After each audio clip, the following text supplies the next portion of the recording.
Welcome to Penny Bradley Nacht Waffen Pilot Presents. Today I'm presenting Dollie Indigostar, who is an interviewer in her own right, and many of you will already know who she is. I've known her for many years. We've been close friends for most of it, and she's been a part of the SSP community, as in experiencers, researchers, interviewers, that has developed over the past 4 years. And today she's coming to tell us news that she has for us. Now, I'm going to state, as an interviewer, I will not be pushing her because I do know the consequences of what's said in an interview on YouTube. So with that, I hand it over to Dollie. Thank you. Thank you for that introduction.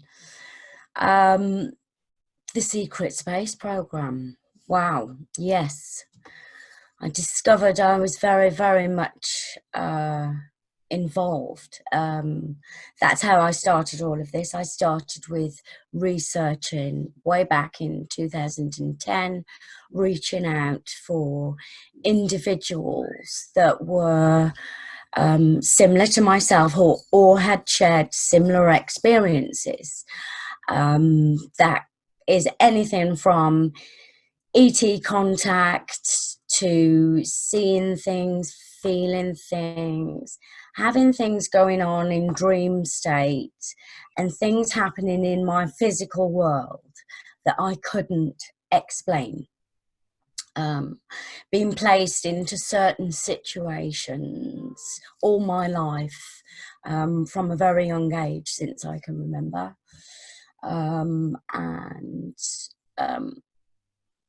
People and places. So I found out that I've what they call a POI, which is a person of interest. That was the first alarm bell. And then it was that I am a targeted individual, because from the individuals that I've interacted with over the last 10 years, have unknowingly been to me very deeply involved in the Secret Space Program, which has basically, I've kept myself very much back from many of the things that have been said about the Secret Space Program and that have been going on with it.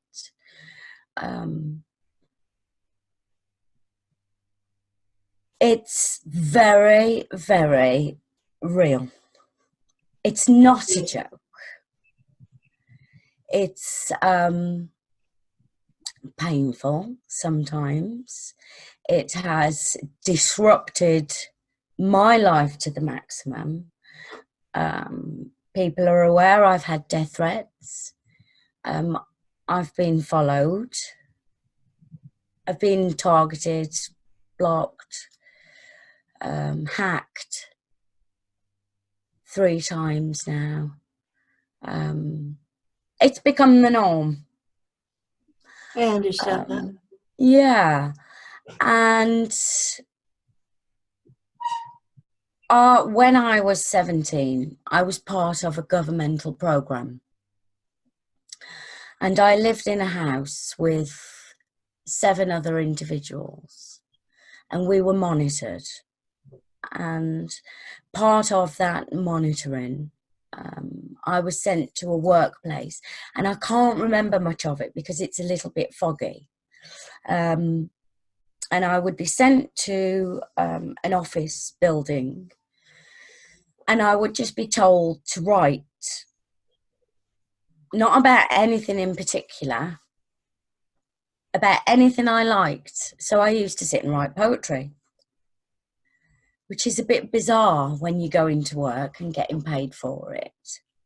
But I was young, and I was 17, and I was offered some money and a house And it was my excuse to get out of home, as many youngsters do, and off you go. It's not only till now I'm looking back and realising and wondering what I was part of and what I began to be part of. From that work placement where I used to write poetry and things, I never knew what happened to that poetry, but I just wrote words.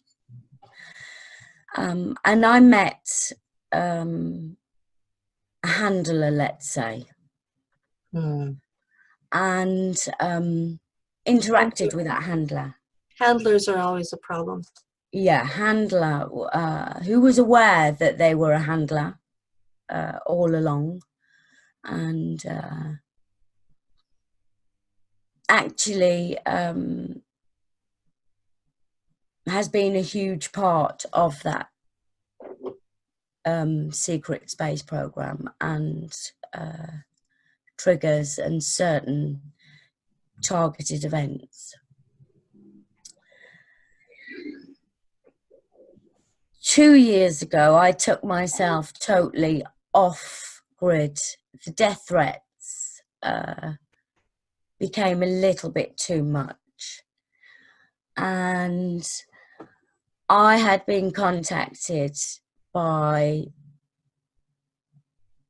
quite a few individuals that were aware that I was targeted and had warned me. There were other individuals that had stopped talking, had taken themselves out of whatever they were disclosing for some reason or another to be involved with the secret space program. It seemed that everything around the secret space program put a block in my life. So I ended up with no bank account, no home, no children, no partner, no money, no means of contact with the world, completely cut off. And when you say no children, you are a mother. Yes, but my children weren't with me at the time. Okay. And that was incredibly hard to go through that. I had somebody contact me where I was in my safe space that told me that they were the secret space program and that they were nearby to where I was living and that they were keeping a close eye on me. And did I need a hand in any event, that they would be there. I will not disclose names. That's one thing I don't do. And that's the thing where this gets really, really real for people like me, because I'm going to mention a name now, Corey Good. Corey has spoken a lot about LARPers, which is live action replay. People making things up about the secret space program. And I need to make clear that it's not just people from military backgrounds that are taken to work with the secret space program. There are millions of us that are taken. There are, yes. Millions of us that are taken. I wasn't military either.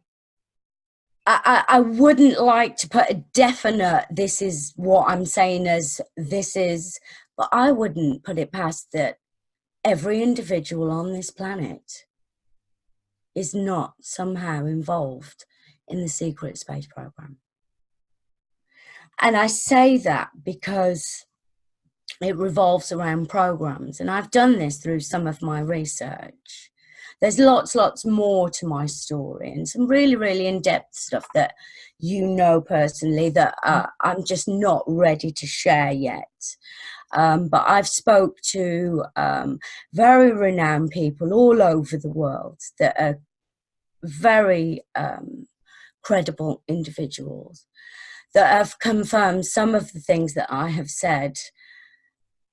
I could not possibly have known unless I was involved some way or had taken place in some certain events.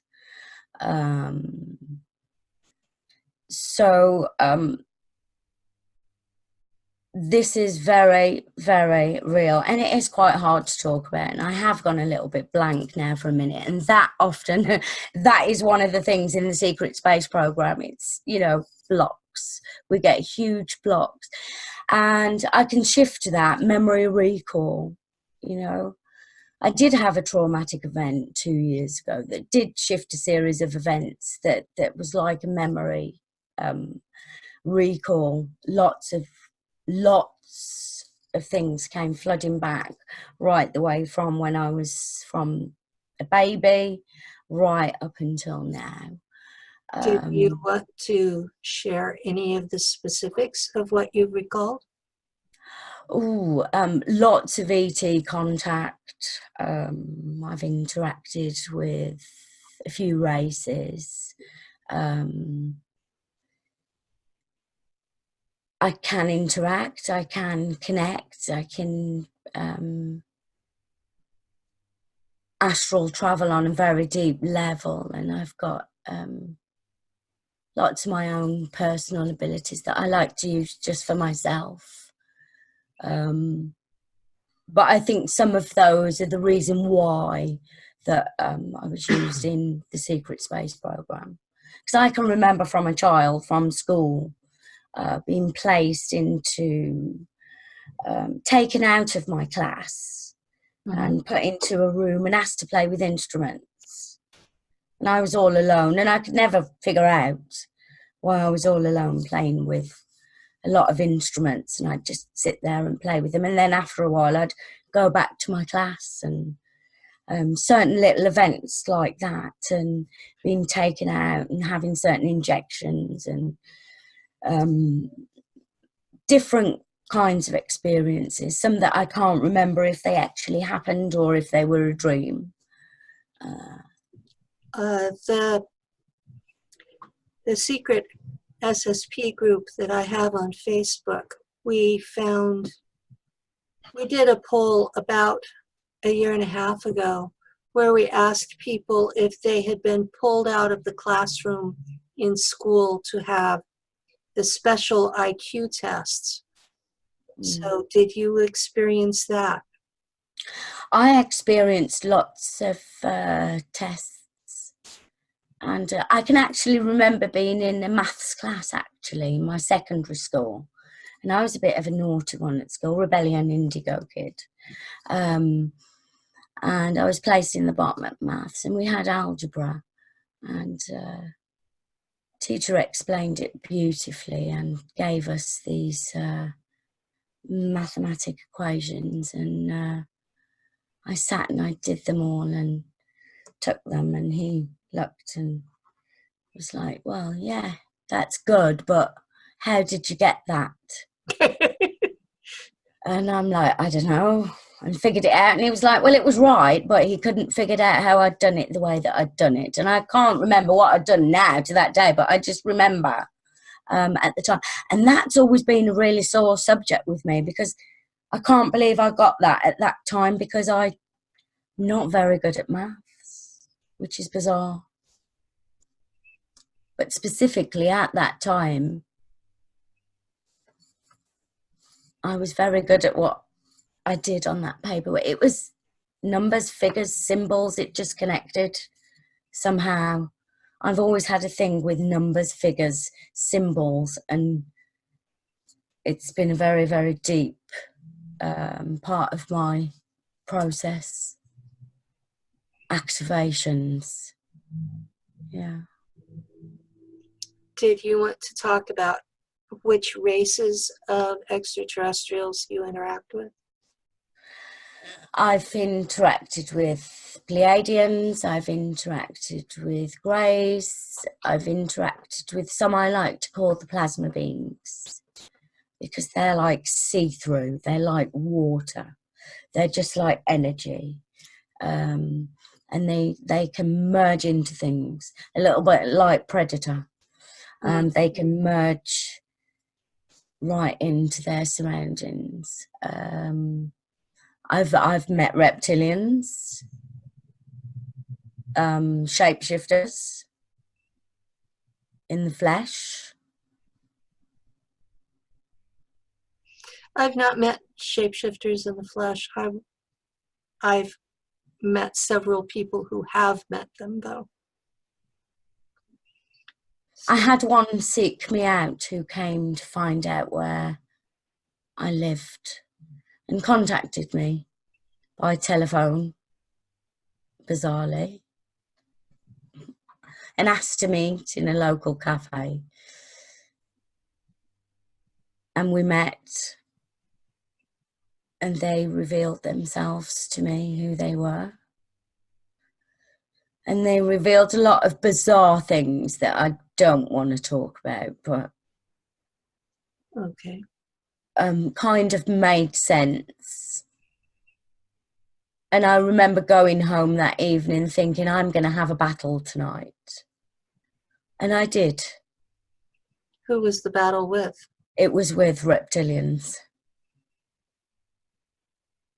Well, you're still here, so you must have won.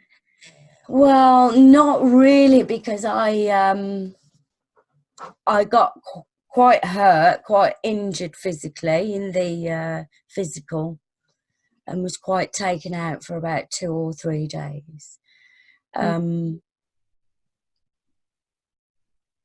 It's hard to talk about those kind of things, because to some that will watch this, it'll be like, that's totally unbelievable and bizarre. Well, but it's really, really real, and reptilians do exist, and greys do exist, and the secret space program is ancient. It's not new. It's not just been manifested from Solar Warden or Eisenhower. It's not just been manifested from there. We're going way back to ancient times. And I had come to that conclusion as well, that it goes back to the demigods of Greece and Sumer. There's a lot of talk of the Anunnaki, and many out there know that I work alongside Anunnaki history and do a lot of research there. And some of my interactions have been very bizarre, knowing what I know now about my research about the Anunnaki, because that's what led me to everything that I research, because I'm one of these people that just want to know.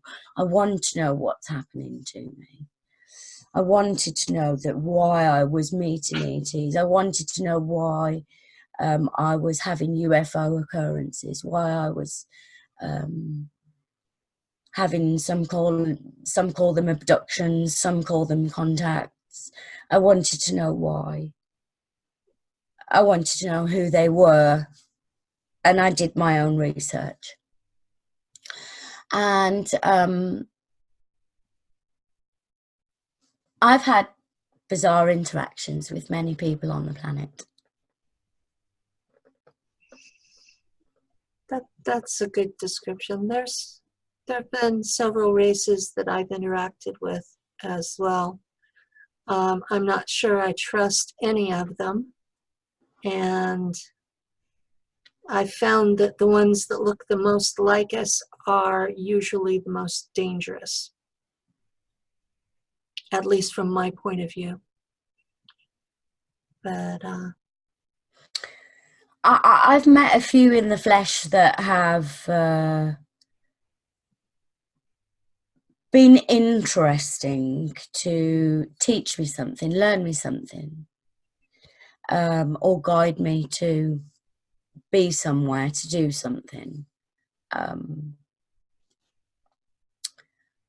had an interesting interaction with 2 beings that appeared while I was out in a public place that appeared. And they were just visiting me in a time lapse that they could connect with at that time. And someone was with me. I won't say who, because I'm not going to mention names this time. I've done that before. But they were just as shocked as me, and it was interesting. Well, I spoke at a conference last April, and there were two tall whites in attendance. And they both spent time talking to both myself and my partner, Lou. And we knew what they were immediately. We knew they were tall whites. Their disguises were actually really good because no one else at the conference realized what they were. And, you know, at these conferences, they have those massage chairs, and the man who was trying to sell them said, "You sit here." And when he turned it on, it basically trapped me in it. And one of the tall whites sat down in the chair beside me and started chattering away. So I pretended I didn't know what he was and just kept talking. But it's really interesting when you know you're talking with an ET in the flesh. Yes. That's funny that you say that at a conference, because I had two delegates attend a conference that I was speaking at. And when I asked about if any of the audience knew about any of the galactic star councils or the alliances, two people raised their hands, and they were in the most beautiful white gowns, and they made themselves known. And I was a little bit in awe then when I was on that big stage, because I knew who they were, and they knew I knew who they were, because they were really smiling like, "We're here." So, which was interesting. And they came to support you? Possibly, but yeah. Yeah, these two had told Lou that they were there to. All right. Yeah. Yeah. So some of the experiences I've had from the secret space program is one particular one. It's a very deep dream state that's very, very real. That's how a lot of these interactions have always seemed to start off, is when I'm asleep or dream state, or then in the physical later. But one of these interactions, there was some individuals that were in my dream that caught my attention, that were doing something that upset me in my dream. And I looked at these individuals and tried to stop them and said, "Hey, you're not supposed to be there." And the next thing I know, someone had come behind me and pulled me out of my dream. And it felt like being pulled out of my dream. And when I was in a pod, it was like in a pod, there were two other individuals who explained to me that they had a certain time that they could take me out. They only had a certain amount of time, and they had to interact now, and they had to place a certain interaction in my dream for me to take notice. So it was all a planned event, and I was in my dream thinking, what the hell, this is bizarre. But I felt awake, completely awake. And the next thing I can remember is I'm coming out of a shower, some kind of shower block, fully clothed and kitted up in combat gear. And there's 2 other females that spy me, that are combat gear. And as I look behind them, we are in a huge, it looked like some kind of hangar with a lot of technology in there, futuristic technology, a lot like what you're seeing in today's movies, with crystalline floating screens and working on lots. There were lots of busy individuals. They weren't interested in me anyway, so they were carrying on working, and I was aware that I was ready to work and ready to go. And it was a bit like a quick now, you've got to move now kind of thing. There's not much time. And was put into a situation. And after a lot of these interactions, when I wake in the physical, I've had what feels like broken fingers, bruises. I've been injured for days, tired, completely worn out, a little bit confused. Another bizarre incident, I managed to take a mobile phone with me wherever I went, and it fried my phone, completely fried it, and it was a new phone. Was that accidentally, or was it?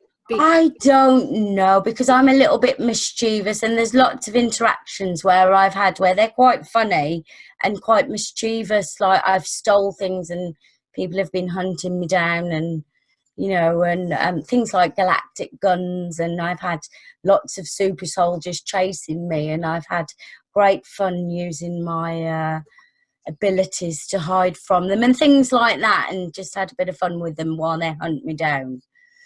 Bit of cat and mouse, and I've been aware that I flew craft and trained and flew craft. I've had a lot of good experiences, funny ones, but a lot of very serious and things that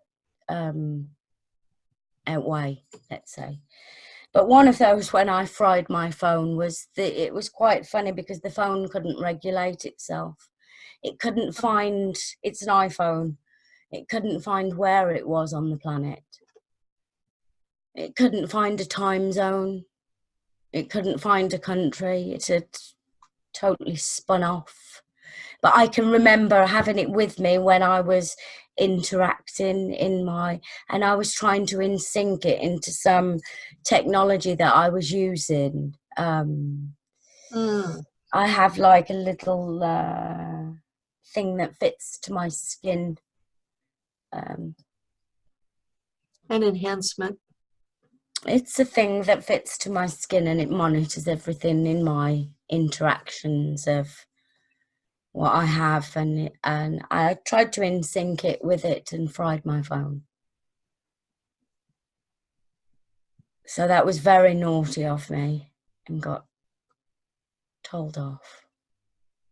I got blocked from quite a lot of things. Yeah. But I am allowed to share certain amounts of information, like everybody is. And everybody has a little different piece and part of the jigsaw and different experiences. A lot of people have had experiences of being on Mars. I'm one of those. You're one of those. I have had little snippets, but there's blocks. There's blocks. But I'm going to say something that Okay. That there is a bar on Mars. There is. Yeah, there's several. There is something on Mars where certain clients and people interact and go, and they go off planet and they meet and they are entertained there.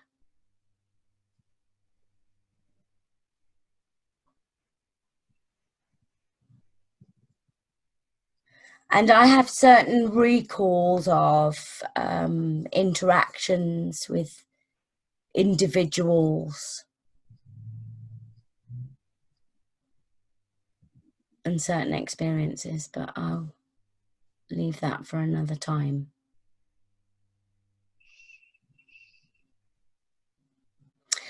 And a lot of my experiences have been backed up in the physical. So I've had sometimes individuals that have contacted me and have said that I've interacted with them, that I've intercepted into their dreams and had interactions with them on a dream state and astral level. I've had those kind of messages from people too. So it made me believe that even though we're perceiving it as a dream, that it's actually real.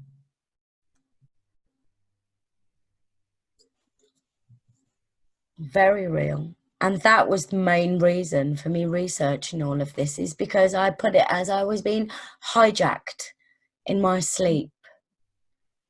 It's the only way I can explain it. And I've had that from as long as I can remember, from small child. And I remember previous past lives and things. And so I think this stems a long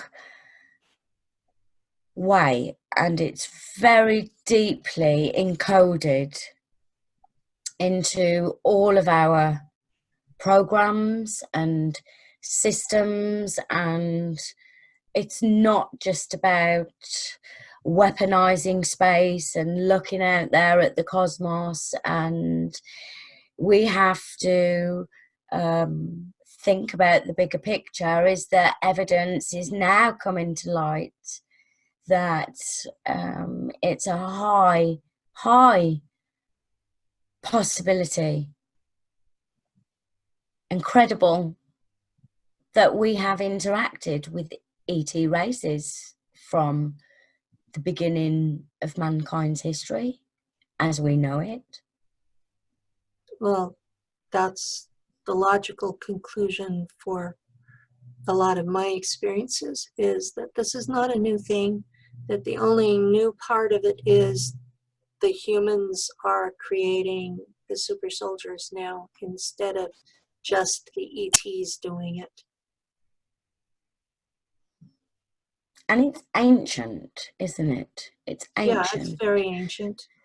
And when I look at cloning and all the things that are going on, it is real. People are being cloned. Mm-hmm. There is cloning going on. There is programming going on. Mm-hmm. And it's been going on a long time. People are having these experiences that they can't explain, and there is no one that they can take it to. Mm-mm. Because governments are not going to admit it. They're not. The governments are behind whatever is doing it.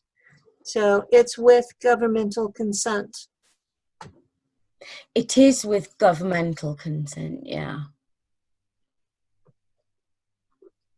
But so, many of the ET races, let's say, interact with the secret space program. Mm-hmm. Many of them. And it is known that they have interacted with humans for a long time, and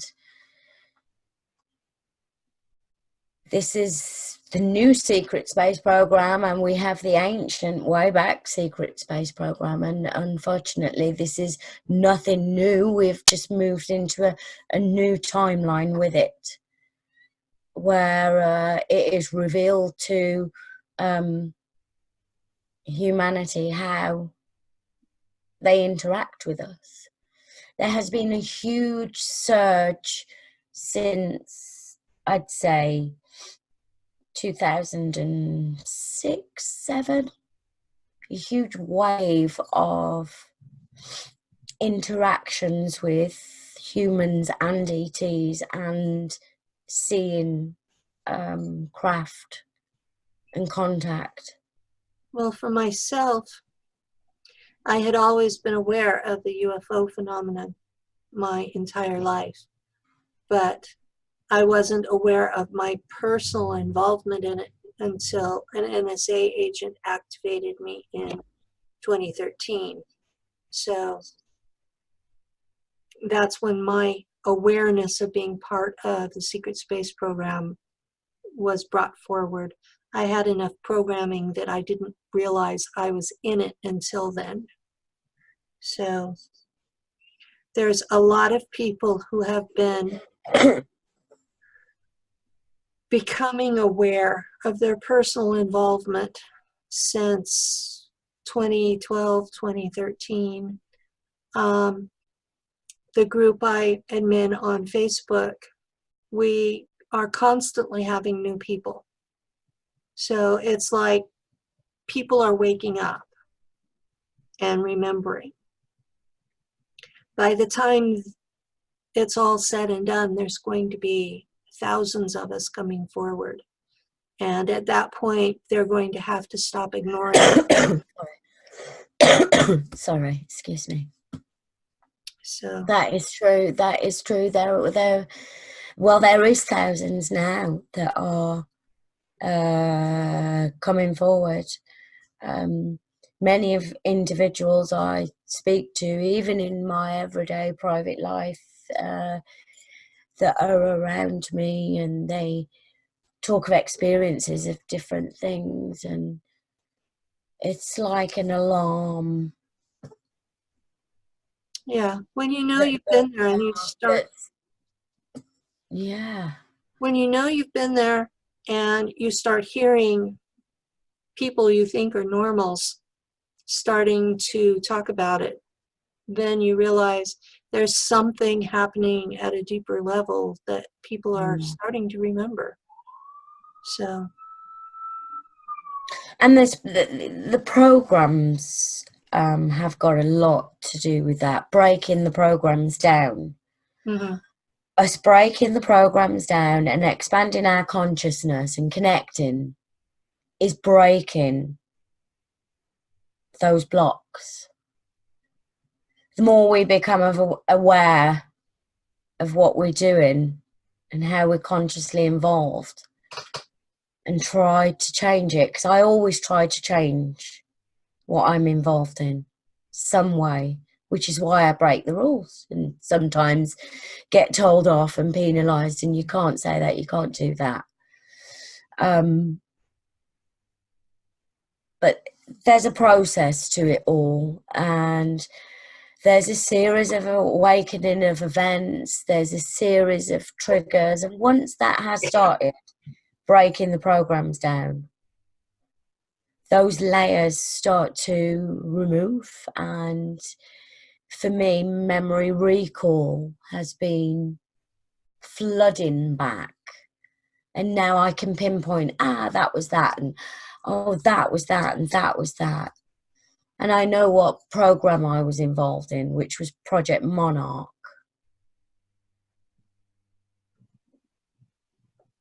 which is why a lot of things have taken place in my life that have. And people can research projects. yeah. Well, some of them you can research, and some of them are not really much talked about. No, there's so many projects that, and at one time I kept hearing in my head, looking glass, you've got to look look at the looking glass, and I had this thing with time travel and all these things were flooding in, and this is how information comes to me, because I listen. Mm-hmm. I listen to my deep self. Well, your subconscious has witnessed everything, even if your conscious mind doesn't remember it. But my last experience 2 years ago, let's say, left me completely traumatized, and has taken me 2 years to pluck up the courage. And that's hard for me to say, because I'm a strong woman. Yeah, I know Penny. you are.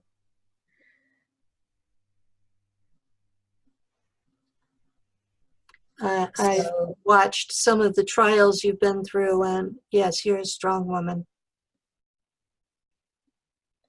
and I shared my last experience with a credible woman who has helped me dearly, who confirmed to me that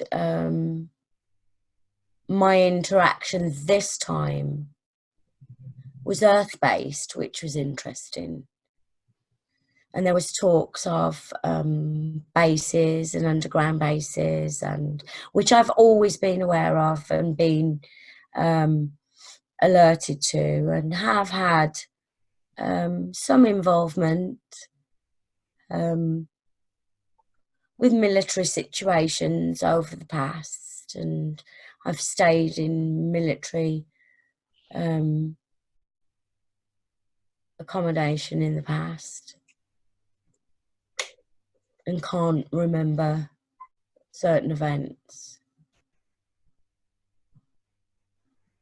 physically, not in dream state. But yeah, bizarre. That's all I can describe the secret space program as, is bizarre, because it's so deep. And just when I think there is everything there is to know about the secret space program, lo and behold, something else shocks my system. Yeah, I think I've got it all figured out, and then the bottom falls out, and I found a whole nother layer. And there is that saying, the rabbit hole is deep, and that's no joke. I'm It's on so the deep. 9th layer of the rabbit hole now, and things just keep popping up. And when we look into the whole system of the planet, surely by now humans have realised, we have all realised, there's something wrong here. There's something wrong. We're all questioning, we're all asking, we're all knowing that there's something much, something else going on behind the scenes, and ET races have got a lot to do with it. 2020 will be a huge year for disclosure. It will be a huge year for the secret space program. There's going to be a lot of individuals coming forward that are going to speak about the ancient knowledge and codings of where this began and how far it stemmed. And it's carried on through the timelines. Every timeline that we have had so far has been intercepted and changed. And a lot of people spoke about the Mandela effect, secret space program. Everything is connected to the other. CERN, HARP, depopulation, programming, corporations, structures. it's a created program.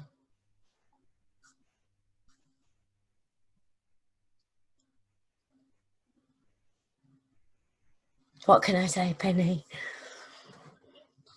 Well, I think you've covered it pretty well for today.